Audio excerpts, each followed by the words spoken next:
is Critic, and I tell you exactly what I think of a film. Today I'm going to talk about the 1994 Kevin Smith directed film, Clerks. Clerks is written and directed by one of my favorite filmmakers of all time, Kevin Smith. Now, he made geek culture mainstream, and it really works in this movie. Now, Kevin Smith is not some avant-garde auteur, but he does have a voice in the way he writes his dialogue and characters. Basically, he saw a movie called Slacker. He thought, hey, me and my friends say funny shit at work, why don't I make a movie about that? He literally got into Hollywood making a movie about his life working as a clerk at a convenience store. Not 100% autobiographical, but, I mean, it's the same feeling just being hanging out with your friends, talking shit. So that's pretty much what this movie is, and I absolutely love it for that. And I think it's a great way showing your limitations in a way where you can actually make a very compelling film, because unlike student films, this feels like a real film. It may be all grummy and amateurish, but it has the flow and story of a real movie, and that's very well done. So let's get into the film. No, I don't work today. We are introduced to our main character, Dante. Now, there's stuff saying that this movie is similar to Dante's Inferno, but I'm not sure. My question is, though, what the hell is he doing sleeping in the closet? Was this a subtle coming out of the closet joke? I don't know. So basically, he has to go to work on his day off. It's something a lot of us can relate to, especially me. Why does the dog drinking from the toilet have to be in the movie? With his breakfast. We're introduced to New Jersey's most famous filming location, Quick Stop, where Kevin Smith actually worked.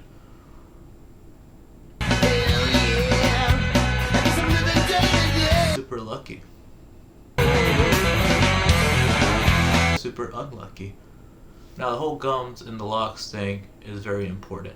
Like I said, this film is about your technical difficulties, and any kind of problem you go and solve it. Basically, Kevin Smith is only allowed to shoot the movie at night. So, there's lighting at night is very different from lighting during the day. So you can definitely tell it's night in the middle of the shoot because they're shooting at night.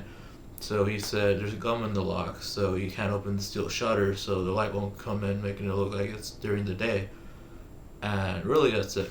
And you might be saying, wait, isn't the movie still shot in black and white? Why does it matter? Why? Because Kevin Smith could not afford the lighting kits. Basically, when you film in a convenience store like this, most convenience stores have what's called fluorescent lighting. So it'll give a weird green look to the film. So there's no way to light it. So Kevin Smith ended up shooting black and white. Funny enough, there's a lot of reviews saying the movie's in black and white, and it looks like it's the security cameras of the store that's filming it. And then Kevin Smith kept saying in that interview that the joke that he made it up. It really is all budgetary reasons the movie's black and white. Do you really want to buy those cigarettes? Are you serious? Now, this is a great scene. You may not like the punchline or the joke itself, but it's built really well, and the punchline works. And this is really the way Kevin Smith thought about smoking, although later on he became a 2-pack-a-day smoker. But before the punchline, we are introduced to the greatest side characters in all of cinema, Jay and Silent Bob. Jay, portrayed by Jason Mewes, and Silent Bob by Kevin Smith. Now, the reason Kevin Smith played Silent Bob is originally he wanted to play Randall, which is why he gave him all the best lines, and Randall was based off his best friend Brian Johnson. Basically, Kevin Smith said, I don't want to have any dialogue, but I still want to be in the movie, so if I show this movie, I'm in it. So he played Silent Bob, and Jay was always rooting for Jason Mewes because he's a fucking weird, cool dude. I mean, Jason Mewes would be like, why do I say Snoochie Boochies? And then Kevin Smith would be like, why do you say Snoochie Boochies? Because Jay is literally Jay. $53 a week on cigarettes. Come on, would you give somebody that much money each week to kill you? And we finally get to the punchline, where it turns out this guy causing all of this anti-smoking precedent is just a Chili's gun guy. So he can sell more gum. And he is outed by Veronica, Dante's current girlfriend. Who's leading this mob? They have a conversation about sex and how Dante believes a girl can make a guy come easily, and then when a girl comes good. And they have the thing of how many people they have sex with. Dante says 12, Veronica says 3. They get upset at each other. Then Willem comes. Willem the man-child, played by Scott Mosier. Beautiful, man. Who shapeshifts apparently, because in Dogma, no, not Dogma, in Mallrats, he's played by Ethan Slippery. Anyway, So Dante finds out that Veronica has the 37 dicks and has a pretty good reaction to it. Sick? Every time I kiss you, I'm gonna taste 36 other guys. Anyway, we are first now introduced to Randall, the greatest character in this film, but based on Kevin Smith's friend Brian Johnson. What the hell are you doing here? I thought you were playing hockey. He has a dare with a person who can't rent a movie, which he knows because he's the pseudo clerk. And Dante and Randall have great conversations. You want something to drink? I'm buying. It was a good shot. Now, funny enough, Kevin Smith made up all this money to about $28,000. And I don't really know where the money went because this film doesn't look that great. He even said when he heard about the $7,000 action movie by Rodriguez Omarachi, he was like, who's going to care about the $28,000 movie? What, am I supposed to do a fucking pan shot of the candy aisle? Anyway, so Dante reveals he's been talking to an ex-girlfriend who cheated on him 8 times in the 5 years they dated. But according to him, that's what high school is all about. Algebra, bad lunch, and infidelity. And you think? And he also finds out Caitlin is engaged to get married.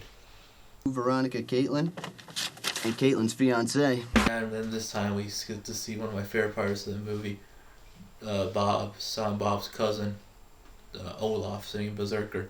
That is based on a true thing. Kevin Smith would have Walt Flanagan is in the movie as well, put on a stupid wig and pretend to be Russian, his Russian cousin, and then they just speak gibberish pretending it's Russian. So that's a pretty funny thing. Cousin? Yeah, and he's from Russia too. That's a great scene where actually Jeff Anderson didn't want to read out all these porn titles in front of the girl. Cock, ass-worshipping rim jobbers. And you see Evil Dead 2 in the background.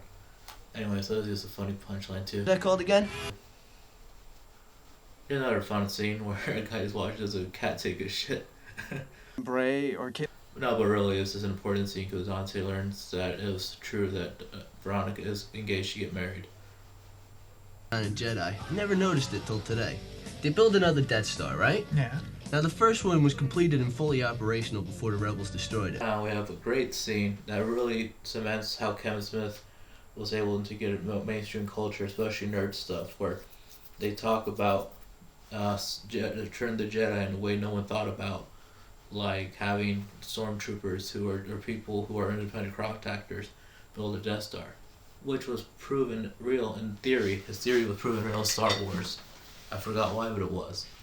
It was great. This is a great guy. He tells him a person with politics of a plumber or an independent contractor works in a lot. Roofer listens to this, not his wallet. Love that.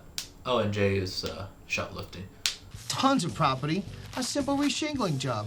They told me if I could finish it in one day, I would But it's funny, there is a sign that says, if you plan to shoplift, let us know. Alright. So later on in the film, Veronica comes back and apologizes and gives him lasagna. Also, Veronica really wants him to go back to school because Veronica is going to school and Dante is just doing nothing, working at a convenience store. Time you get finished.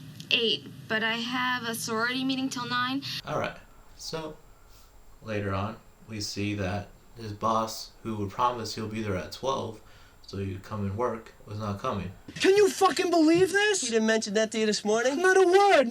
So what do? They play hockey on the roof.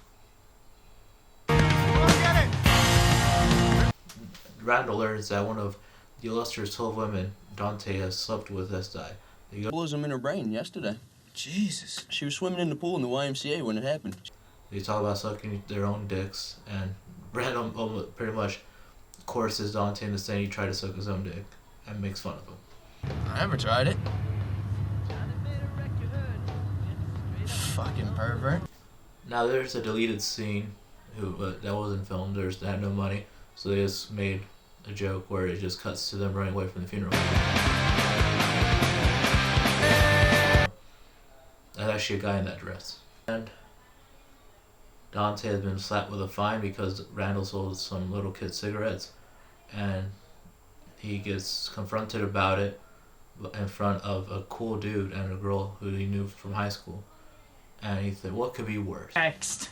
Dante? What? And then finally, Caitlin comes into the picture. So Caitlin and Dante talk, and Caitlin says it was her mother that put the article and he's just thought she's not going to marry him. She wants to go to grad school and make something of herself and not be a housewife. So Dante asks her out and she accepts. Let me take you out tonight. On a date? Yeah, a real date. Dinner and a movie. Randall, who has left, get this, to rent a movie at a different video store, even though he works at a video store, comes back with erotic porn. And Dante says he'll be back, he's gonna go change. Watch the store while I go home and change? Whatever. Randall just shoots the shit with Caitlin. Has this really funny joke. You know, you and I have something in common. We both eat Chinese. And she goes to the bathroom. No, I didn't talk about Randall very much, but I should. Randall, I thought, was the coolest person in this whole movie. He has such laid-back attitude. He doesn't think of himself that highly like Dante does. Really, I want to be a Randall, but I'm really a Dante in real life. And Randall just has this cool, almost older brother figure to him that makes Dante look like a fool most of the time. And here he shows he actually cares about Dante when he says, Oh, hey, Caitlin, break his heart again this time, and I'll kill you. So Dante's back, and Caitlin had just had sex with a man who was dead in the bathroom. It has never been like that before. Who was not very important until this plot point, so basically a guy jacked off and died in the bathroom. Is how did she come to have sex with a dead man? She thought it was me. So now Dante is going to the boast to Randall. Randall says, shit or get off the pot, and this is what Dante responds. Changes in my life like that. If I could, I would. But I don't have the ability to risk the comfortable situations on the big money. Yeah. So we get to see Jay and Silent Bob back, and Jay tries to get some advice, but Silent Bob does it better. You know, there's a million fine-looking women in the world, dude, but they don't all bring you lasagna at work. Most of them just cheat on you. Once he realizes that he really does love Caitlin, and Caitlin does so much for... No, sorry. Dante realizes Caitlin is not the good person for him, but Veronica is. So Veronica, he's gonna go tell her he loves her, but Randall, assuming Dante won't do nothing, tells Veronica that he wants to be with Caitlin. Then Caitlin breaks up with Dante. How you've been waiting until the time was right in this. Randall and Dante fight. And they have a heart-to-heart. We're so advanced. Well, if we're so fucking advanced, what are we doing working here? You may be wondering, what does all this weird stuff mean, like all these different titles? Catharsis, meaning the catharsis of the movie. Juxtaposition, meaning the juxtaposition of the movie of these two scenes. And finally, Dante and Randall make up. Dante wants to do better tomorrow. He's gonna visit Caitlin Hospital and talk to Veronica, and he'll see Randall later. And Randall says, "You're close," throwing the sign he made with shoe polish, assuring people they were open. Here comes Randall, he's a berserker. Na, na, na, na, na, na. You're closed. And that was Clerks. This was a lot of me saying, this is funny, this is great, this is funny, this is great, because that's what this movie is. It's a funny, great movie. And it was made on such a technical way that Kevin Smith was able to use his limited abilities. This wasn't a very well shot movie, this wasn't a very well made movie, it was just a very well executed film. He used what he needed to do, and basically he made a movie about his own life and sold it to Hollywood. That's crazy.